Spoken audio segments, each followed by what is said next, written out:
The main thing is, can we get a banger best of 5? And I think most signs are pointing to yes. And we're going to jump into the draft here to start this one off. And already, things are going pretty similarly to what we were expecting, except for maybe the Nidalee first ban to come through here from T1 to deny that from Canyon. No surprises, T1 taking away the lessons here. And the real question is, what happens to Yone? T1 is, I think, expecting Gen G to ban it here. The smaller was their #1 answer that we saw them pull out. And generally, outside of that, under no circumstances have teams be allowed to get that Yone. And the Ashe is the other thing that's such an incredibly high priority. With that Kalista ban, it is important, but I think a trade of Yone and Ashe is going to be how we start this best of 5. And Zeus is going to say, well, I might play it, but it's probably nobody in the mid lane. That's the beauty of this pick for T1. It is a flex between top and mid. We'll see what T1 do with it later on, as the Skarner looking to be the priority for Canyon. We'll see if they look to pair that alongside the Ashe, which you already mentioned, Atlas. The Rumble is something else to take into consideration. Yone plus Rumble is such a terrifying combo, and there are so many junglers that can help facilitate it as well. Sejuani is one that potentially comes to mind to really enable that mid lane matchup, as the Skarner locked in for Canyon. And Canyon, obviously, we'd all love to see him on carries, but Skarner, definitely the strongest jungler currently on the patch, with the exception of that Nidalee that was banned away early on. Now, Gen G knew 100% that this Yone was going to get picked up. We've seen teams do this, particularly in best of 5 in the first game, give it up. What is their answer going to be? I was actually expecting the Ashe to get picked up here early on, because it has been such an insane prio pick. It doesn't look like that's going to be the case, so T1 getting Yone and Ashe right here on blue side. I'm actually very surprised, because T1 had Sejuani Rumble just straight up and available for them. That top side has been so incredibly strong, and it fits their playstyle so incredibly well. But what this does is it hides where that Yone is going. It opens up the board and gives this bottom lane a whole lot of power. Is it the Blitzcrank to come out here? So. Because if they don't pick it here, I do think it's going to get taken away. Is Chovy going to get his hands on the sides here? They're going for a bruiser top side on the side of Gen G, looking to get down and dirty and look to try and scrap against T1. We saw a similar composition from T1 against Top Esports in their first game, where they were able to find great success, the key difference being a Renekton coming through from the side of Keen. Now we turn our attention to that jungle role. Gen G, what are they going to ban away? The Sejuani, we already talked extensively about it as an option. That's going to be the first one removed. Do they want to consider AP threats? The Blitzcrank also discussing that. Lahan's very well known for his Blitzcrank. They're not going to allow him to have that one. Now you kind of move into uncharted territory. Do you also consider Rakan something worth taking away? Yeah, I think Rakan's a really important one. Do they just ban the Rumble? Because it's still very, very strong, opens the doors for a lot more 80 heavy compositions as well. Certainly a lot of things on Gen G's mind is what they could be taking away here. The benefit here for Gen G is that they will know where this Yone is going before they lock in their final pick. So we'll see, gives them a little bit more leeway. I imagine Pace is going to be picking up an AD carry here on R4. As the Rumble does get taken away, Gen G also still saying we don't know where this Yone is going. We haven't seen it for Zeus in the top lane in a while, but given his history, wouldn't be no surprise. The Ezreal going to get taken away. Extremely self-sufficient pick. That is very hard to punish, and I think the range, so you don't have to interact too much with the Ashe lane, quite big as well. What is Pace going to lock in here to go with this Bruiser style? Because it's really hard to find something that can play into the Ashe Renata, and might be a lane swap on the cards. Well, I was going to say my instincts are something along the lines of Kai'Sa, but Pace no stranger to the Ziggs. It looks like that's going to be the direction, the safe wave clear. And I mean, you look at this top side from Gen G, wave clear is definitely something that they're lacking, but I feel like Ziggs can be very self-sufficient, especially if Lahans wants to play and engage support. And I think that it complements the composition nicely. T1 now considering what they're going to put in the jungle. A lot of different considerations. A lot of potential options being flicked through by Gumayusi, teasing the crowd a little bit, but it is Oner. We're at Worlds, and his buy is going to be the option. Gonna have to be that. Oh, the Gragas lock in as well. Also kind of keeps things up in the air as far as where these two champions are going. Of course, Zeus is an incredible Gragas player just in general, so it's not likely to go to Faker, but he's played it a few times. Yeah, there was that random 3 weeks where everyone in the LCK was pranked into thinking Gragas mid was good. Because Faker was just winning on it, It wasn't. It was all a psych out. This used to be a really good matchup for specifically tank Gragas. With Grasp, back when his sustain was a lot better, you could just completely stonewall the Renekton. He never really was able to get shoved. I do imagine, though, looking at the damage profile for T1, this is going to be the full AP variety, so maybe a little bit more carry or shutdown potential early on here for Gen G, but they are really heavy on the AP, and that's something that I do think we have seen be a problem for them before. I mean, that's certainly true. The advantage is that Yone is a champion that very rarely builds things like the Merc Treads. He's very locked in his typical itemization build, along with the Gragas as well, who you kind of expect to go more towards that AP direction. I feel like that they should be fine. I think the biggest thing for Gen G is being able to play through that first item spike. When you have this strong, skirmish-heavy topside in Renekton, Skarner, Sylas, you're going to be looking to fight around Herald, fight for those early dragons. You want to draw T1 into those early skirmishes before they have that opportunity to scale. And I think that it's going to be crucial for Gen G to kind of force T1 into their game. Now that we also know for a fact that this Yone is going to Faker. Faker, not one of our top tier Yones, right? Zeka, BDD, Chovy, all right ahead of him. So this is a big test for him as well. Being able to perform on this pick would really throw a wrench into, I think, the drafting plans for Gen G, who take a big gamble here with this Game 1 draft.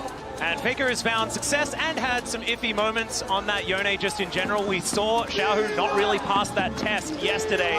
We'll see whether Faker, our other veteran mid laner, as far as our semi-finals matchups are concerned, is going to be able to handle it. I don't think the GOAT's going to struggle too much. I think it's about how both of these drafts are going to function when we actually get into some of these brawls. But ladies and gentlemen, it is almost the moment that you've been waiting for. Game number 1 in our second semi-final of Worlds 2024 to decide who is going to be meeting BLG in the final. Oh man, already just a little bit of a defensive start. Not going to have those insane level 1s like we did in Game 2 yesterday. The atmosphere is absolutely electric, and I think back to that spring final, the epic 5-game series that we had. Where did those 5 games come? I'm still actually confused about where they came from. It shouldn't have happened that way. I don't think we ever figured it out. It's a shame that we were robbed in summer of them meeting in the playoffs, and I'm hopeful, well, we've got them here at Worlds. We get to see this opportunity. Better late than never, eh, Betty? T1 now setting up for an invade, looking to potentially set up for a swap. All right, so I was saying that there might not be a swap, but there is. It is immediately spotted. Canyon's just going to move over to his blue side quadrant, so should be okay. Keen also going to be rotating immediately, getting the idea that there is going to be a potential lane swap in the air. Does make a fair bit of sense, but leaving a Ziggs in a bottom lane by himself is a recipe for plates. Well, that's the big thing. Ziggs is a champion that even in top lane, because of his passive, you actually do a decent amount even for all the resistances. And if you are in a bot lane, it's going to be even more pronounced. T1, though, looking at the setups here, Zeus actually did go for Grasp, same for the mid laners, but shouldn't come as a surprise there. There's been a lot of Grasp mids throughout the tournament, even seeing it on ranged champions like Smolters, and it looks like Gen G is going to go for the variety where you do have Lahens just laning together with Chovy or Canyon, starting on the bot side, and looks like just the usual jungle split. Neither jungler able to steal away a camp. Yep, just some vertical jungling to start things off here as Keen's just doing his best to zone Zeus away from minions. Of course, Gragas in a lane swap is pretty good at it. Teleport from Keen to get him towards that top side of the map. 3 versus 1 could be a little bit dangerous.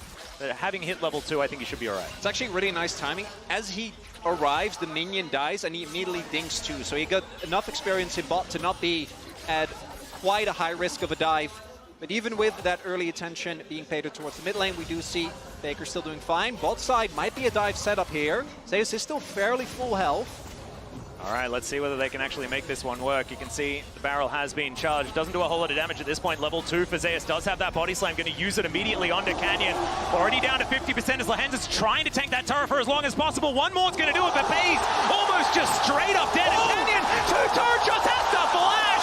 And Zeus says, not today, boys. Lahens looking for another option. He flashes the Zenith Blade. Lahens able to walk out of that one, but he's still going to have to flash as Faker comes down to make sure his top laner stays alive. A colossal blunder on the execution of the dive. Lahens can't connect the E. The tower aggro is mismanaged, and Gen G are forced to retreat on their first play of the series. And Gen G, I think, should count themselves lucky. That could have gone way worse. Oh, yeah. The Canyon unintentionally getting the aggro there was the big thing. I think it might have been red buff. He clearly wasn't expecting it. They were looking for the redive. And that moment, bot time for Faker to TP towards the bottom lane. Only good thing for Gen G is that did give Chovy a little bit of time while he still has the teleport available. But T1 going to be feeling great about that, trading just that flash on Zeus and a TP for multiple summoners from Gen G. There were so many instances there where it was very awkward for Zeus because he was one minion off leveling up, but the cannon minion had aggro.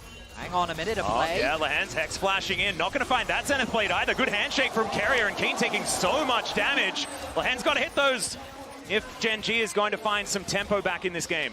Wow, Gumayusi's Ash so prevalent and even causes the screen to freeze. Yeah. Lehan's 3 for 3 on misses when it comes to the Zenith Blade now. He needs to be able to connect those if he wants to set up plays for his team, but I question a couple nerves feels like coming through here from the side of Gen G early on.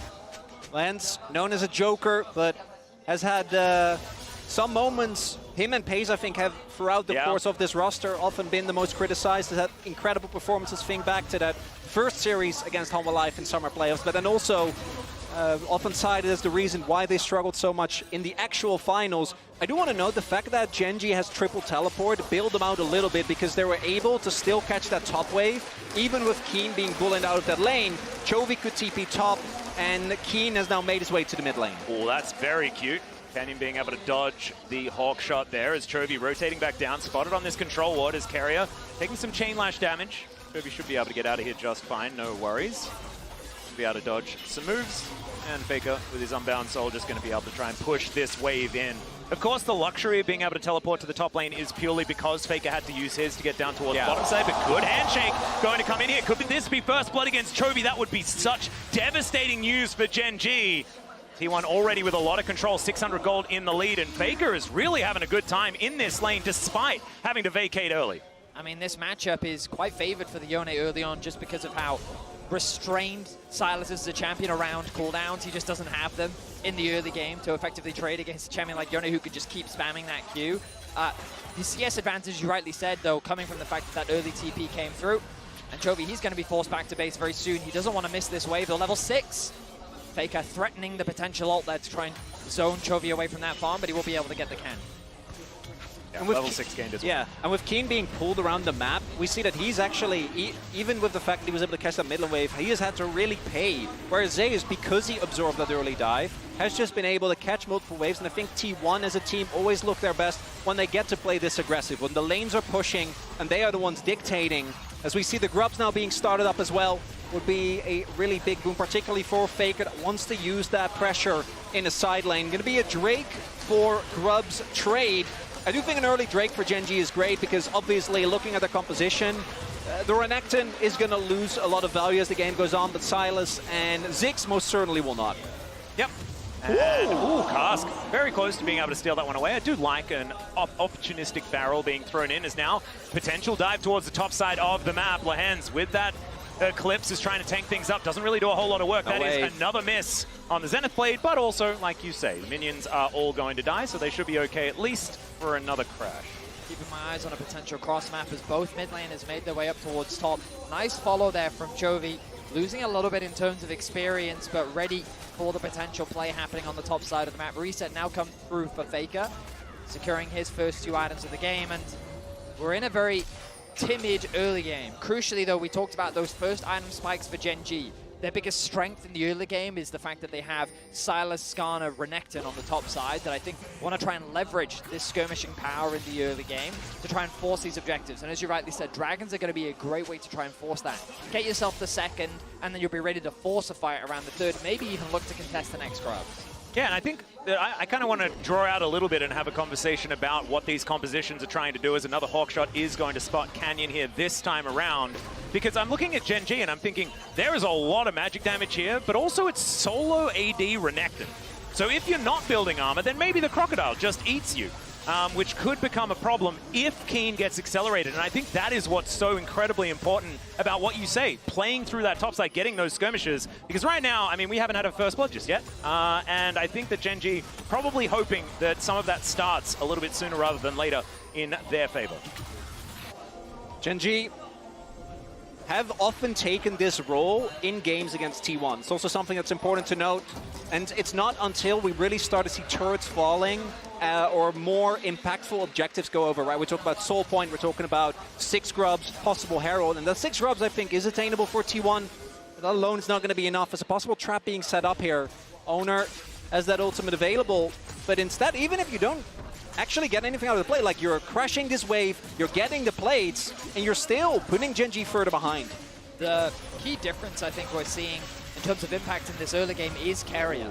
Keria is really making his presence felt in the mid lane, and remember, Chovy had a CS advantage because of Faker's TP towards the bot side of the map. So Keria has spent like at least 2 to maybe even 3 minutes of this game just hovering around mid, making it awkward for Chovy to base at the right time, keeping him to stay for that extra minion wave, helping Faker chip away at his HP. And you look at that CS, look at that gold slowly shifting back in Faker's way. You can see 3 plates secured in the mid lane. Meanwhile, Lahens has just been shadowing his AD carry, shadowing Pays, just making sure that, yes, he can get that experience, but he's even behind Keria when it comes to XP. So with the grub spawning in a minute's time, desperately he needs to get that level 6 to have that ultimate available.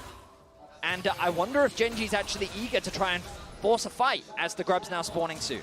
And it's the opportunity cost for the 2 plays that they tried to go for. The dive was a failure, and then the topside play we tried to set up for Keen, trying to punish this pushing power of the Ashe and Renata, also not really working out. And that not only set Lahens behind, but also started Keen being in a bit of a tough position when it comes to catching these waves.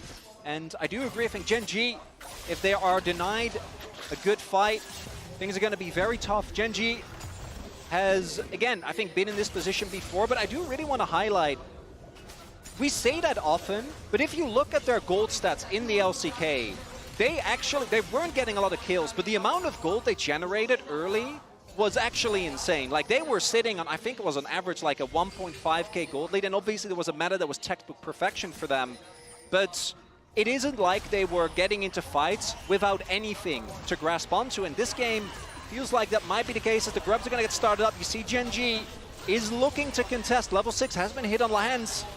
Yeah. Is that enough? 4 grubs are definitely going to go the way of T1 here. Yeah, it's at least 4, but I think it's almost guaranteed to be 6. So 5 are going to be going down here at least. Here for T1, no vision up and available at all as Pays can throw a Mega Inferno Bomb if he would like to, but looks like T1 are just going to cut their losses. 5 grubs is pretty good. Canyon going to be able to grab this 6th, potentially. Oner a little bit far away as now could just be a team fight in. Pays doesn't actually get over the wall with that satchel. Could be an important start to this fight as Chovy's teleported in. That's going to be the grub going down, but can they win the fight? Impale comes in, kept into the sweep spot, but the barrel is so good. Still, it's going to be Chovy picking up first blood against Oner, and T1 just not enough damage. T1, they could have just taken the 5 grubs and left it at that, especially with the teleport coming in from Chovy, but instead they look for the 5v5 and Gen G punch back. Yeah, I'm surprised that T1 chose to take that, because the thing we've been talking about, right? Renekton in this early game is he's just so strong. Ultimate alone is enough to be so durable, a lot of damage. And you can see how the engage was a little disconnected here from T1. It's going to be Oner diving onto the back line, attempting to steal the grub. Chovy on the side, and look at Pays' positioning. Perfectly safe, nice angle. The Ashe arrow gets stolen.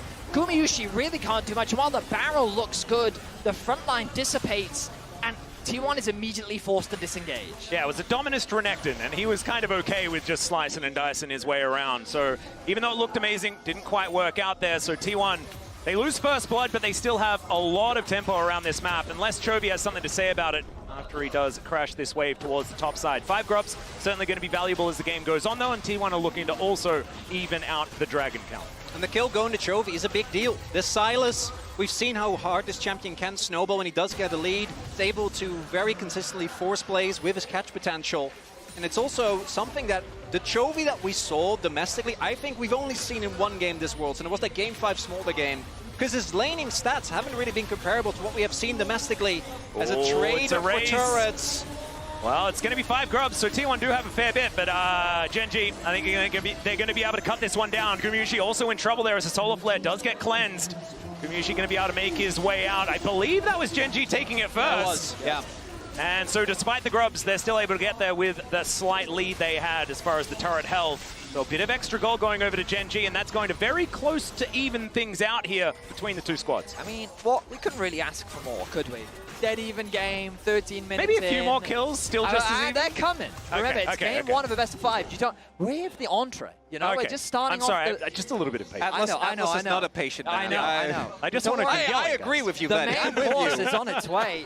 I think what was smart there from Gen G is, I mean, they had to reset after the grubs. The problem is the dragon was spawning relatively soon, so T1 already back out onto the map in a position to secure that. Gen G leveraged the fact that they had that time advantage to secure that first tower. So ultimately an even trade. The only problem for Gen G is T1 can kind of sack the next dragon if they want to without much of a problem, and they can continue to scale up. Blade of the Ruin King is very close to being completed for Faker, and that is such a massive item spike for T1 that they're definitely going to be waiting to try and secure.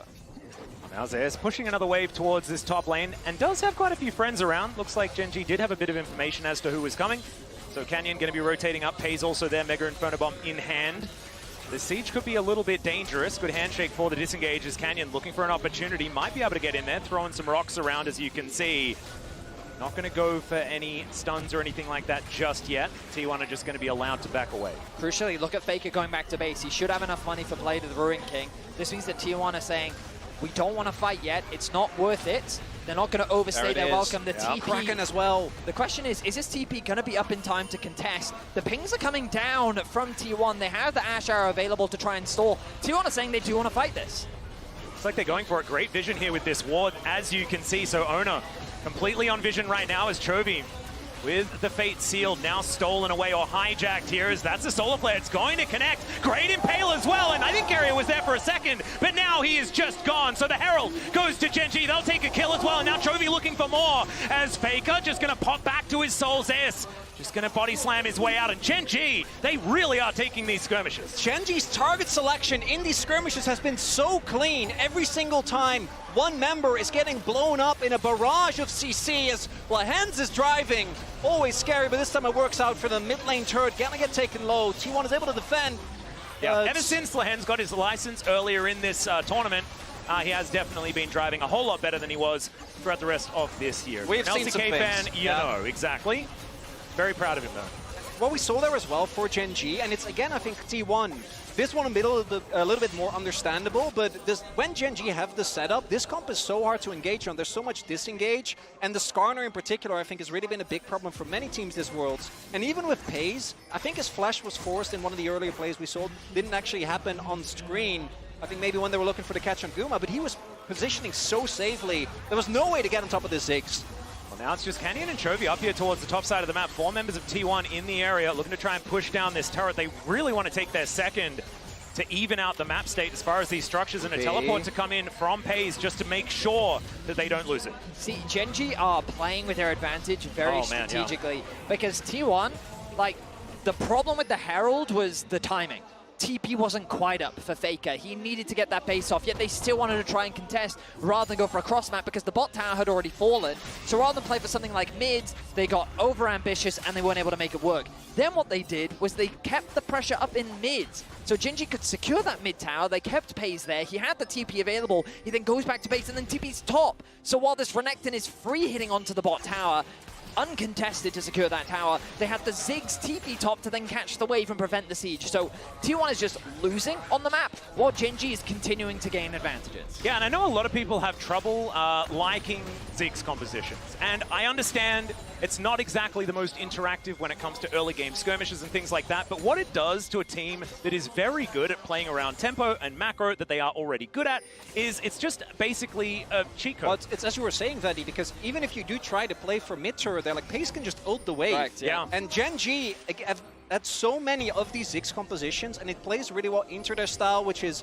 always trying to outtrade you. And now, what was, 1.5k gold deficit 5 minutes ago. T1's going to get this topside turret, so they're going to equalize it a little bit, but is still 1.5k gold for Gen G and a second dragon on the way as well. And look at the map setup as well. Like, Gen G conceding that top side to get full vision coverage around this bot side of the map, pushing Zeus deep towards his tier 2 tower, making this very difficult for T1 to contest. There it is. And the Ziggs ultimate to slow down the siege. It's Chovy comes on over, he's going to be able to clear it out as well. It's annoying. if you're T1. It is annoying. It's so annoying because That's stupid Yordle. you're trying to cross-map the best that you can, and it constantly gets interrupted. Well, Canyon looking for an opportunity here, but Zeus just going to be able to take the red buff just fine. And so there is a win for T1, but they're going to have to do something to try and grab some control back in this game, because earlier on, T1 were in the laning phase able to get a lot of decent advantages. Yes, it wasn't translating into kills, but they were able to get some extra money. Of course, Gumayusi was very far ahead, still has, I guess, a couple of minions in the lead, but he was 20 CS up earlier on. That has been evened out.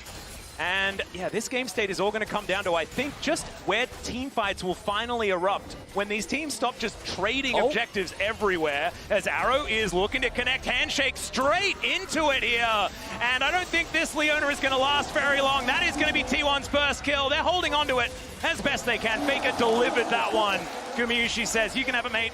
Let's allow you to scale into this mid-game. I think that's crucial as well, because Chovy has that slight advantage over Faker in terms of itemization, so funneling a bit of gold over towards Faker makes him stronger in the side lane, gets him closer to that Stride Breaker completion.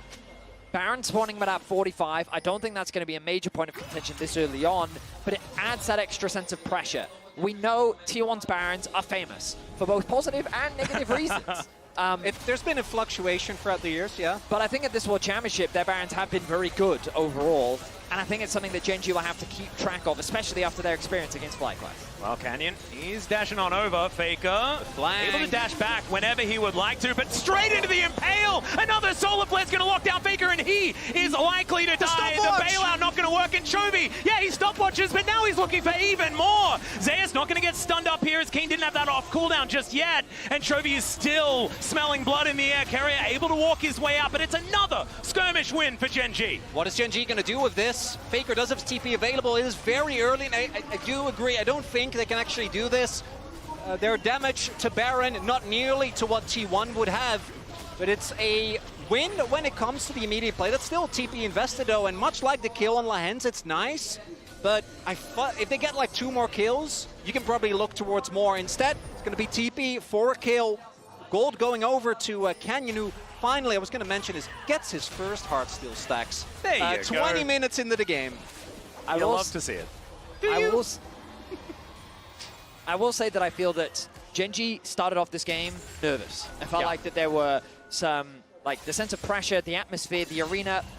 While it is excited for the matchup in and of itself, there's definitely more T1 fans here than Gen.G. And we saw some of that in the execution. But now the game's slowed down a little bit, they were able to kind of play out the map. You can see the difference in confidence level, and the TP execution was the typical Gen.G that we're used to seeing. Really nice collapse from them. They did lose the mid tower, but ultimately Gen.G playing with a lot of control and confidence on the map. Their side lane setups are nice, their vision control is good, and now again, around the Baron, they're suffocating it. The good news for T1 is that, as you already said, Chronicler, they don't have a fast Baron. So T1, even if this Baron does start, we'll have plenty of time to react, even if there's not that much vision, thanks to Ashy as well. I think it's actually so interesting talking about lopsided crowds in this matchup especially, because Gen.G are exceptionally used to it. And not just Gen.G. You look at all of these players just in general. Keen, has he ever had a matchup where he's favored over the last 7 years? That's fair. I don't quite remember when. He won his first LCK title only very, very recently. Chovy going to be fighting against Faker here, but I don't think there's going to be any big result, although good trade there for Faker. Chovy and Lahens got smashed by T1 in their very first final that they made it to. So they're used to it over quite a few years. And Canyon was the first one to figure out how to actually do it, you know, and then became a world champion. So getting over that hurdle has been very important for all of these players. Yeah, T1 always has the home crowd advantage. It feels like one of the things that they are going to really struggle with, though, particularly with Zeus, I think kind of going, you know, partially AP, partially tank, but even he is not going to be that beefy.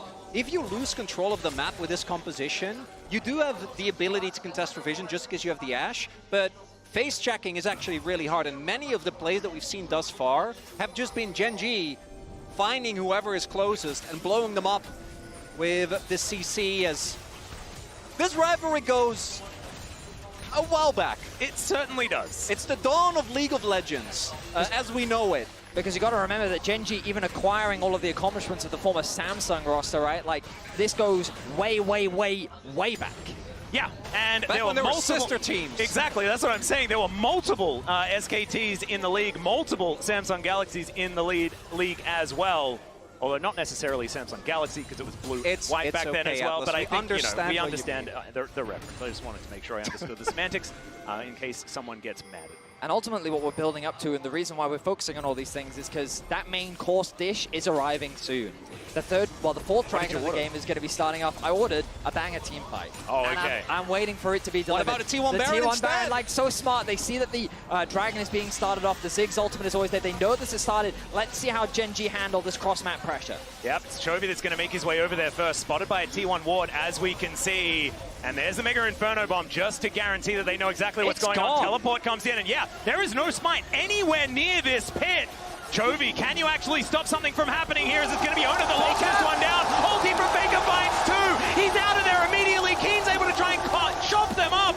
And there goes Oner, but they'll trade that any day of the week. They have the Baron buff as Keria, able to get the handshake beautifully. His position amazing. As Lehens is in so much trouble, Zeus going to pick it up with a body slam, and Pace is slowed down as well. They're being separated and destroyed as T1 just dance on Gen G. The main course has delivered as T1 smartly start off the Baron as Gen G tried to start the Dragon. They forced Gen G into this very difficult situation that they just couldn't answer. As we look here, Chovy, I imagine his job is to stall for the rest of his team to arrive, but he steps too far forward.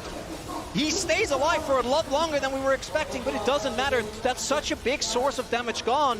And then you see, with Zeus threatening the backline, Gen G doesn't actually have any damage. Like, Keen is trying, Kenyon's trying, but it's a Skarner and a Renekton that's getting kited away. The resources are divided on two fronts with Zeus, putting that pressure on the mid lane. Meanwhile, Ashe is such an annoying champion for Renekton to deal with. We talked about the scaling elements, and you're starting to see them come to fruition. The first major lead of the game, while it's not represented in the gold, goes to T1. The soul point did go to Gen G, and that's something that they are going to try and hold on to.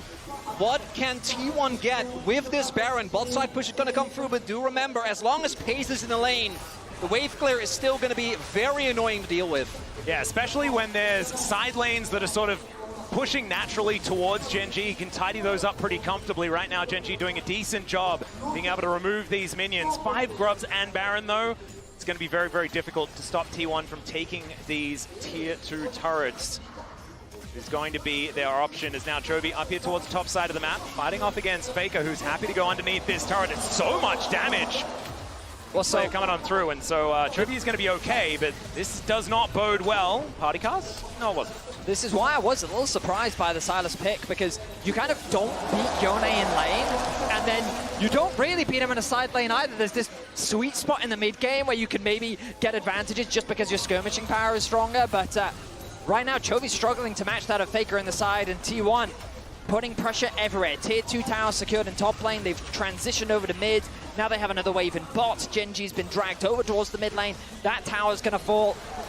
Gen G in game 1, slowly losing more and more control over the game. 3K gold lead now for T1, even though the first minute or so, the Baron, they weren't able to find anything. It's the setup afterwards. This team has perfected these Baron plays. Canyon! Going to connect. Canyon delivered. He finds an Impale, but he has no friends. The inner turret goes down. Hostile takeover to deliver Lehens.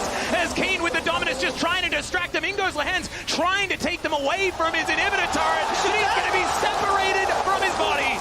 And that's going to be a kill going over to Gumayusi. Only needed to invest a cleanse, and there are only inhibitor turrets left for Gen G. And T1 watch Gen G walk into their depths again and again and say thank you very much.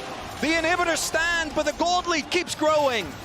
And Faker just toying with them here on this bottom side of the map. Man, it really just feels like a big swing back. So much it was give and take in this game, but now T1 are just saying that they're going to have it all. The pick potential of this roster was something we didn't get to talk a lot about, but you can see it clear as day. The Ashe arrow into the Gragas ultimate makes it so difficult to protect the target that gets locked down. Lehens doing what he can to try and catch Gumayusi out, but it's just not enough. And the game is quickly snowballing in favor of T1. Yeah, Lehens not feeling too happy about it. You can see the GOAT as well, not celebrating yet. This is game 1. 5,000 gold is the approaching gold lead for T1. They have so much map control. They should be able to deny the rest of the Dragons. They can get their ducks in a row as far as these lanes are concerned. And Gen.G back out onto the map now, trying to steal away this blue buff, and they will be able to do so. Notice on the map, though, that Faker's pushing out the top wave. Mid has kind of been sacrificed. No one is actually in a position to catch it. Keria is the one there to try and hold the wave. Guma's going to have to go the long way round. They've gotten push in bot, which means that Chovy's going to go and answer, but ultimately the river has been conceded. Gen.G have purchase over that area of the map, while Faker's remaining top has the TP available. Let's see how this one plays out. Yeah, playing the side lanes very well is Faker, as we can see, going to immediately teleport into the mid lane as that wave crashes forward. Keen, he's got his teleport up as well, but he's going to be behind the play just a little bit.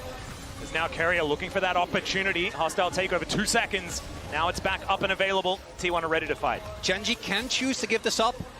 T1 only have a single dragon, but it looks like they don't want to give him the opportunity. Maybe feeling like in the late game they can't match. Gen.G gonna try and go for a Hail Mary here. Yep, Chovy's got a cask at the ready. It is going to be Oner denying that soul, and now T1 starting off the fight. Can Gen.G actually find an angle as hostile takeover comes in? Keria, he's tried to bail himself out, and it's going to work for now. The Impale is good. They take down Keria, but can they deal with the carries? That's the question. Chovy starting to pop up, and so is Gumayusi. Chovy's cut down. More arrows into its back, and he knows that it's done. Flashing forward. It's a triple for Guma, and that should be the game. He still hasn't died! Oh my, 8 games in a row, I guess, gentlemen. T1 in the final team fight of Game 1 will snuff out Gen.G. A full-on ace at the cost of their jungle and support. The Nexus in their eyes, 30 minutes in. T1 remain the gatekeepers of the World Finals, and they'll say you'll have to try better than that if you want to make it to London.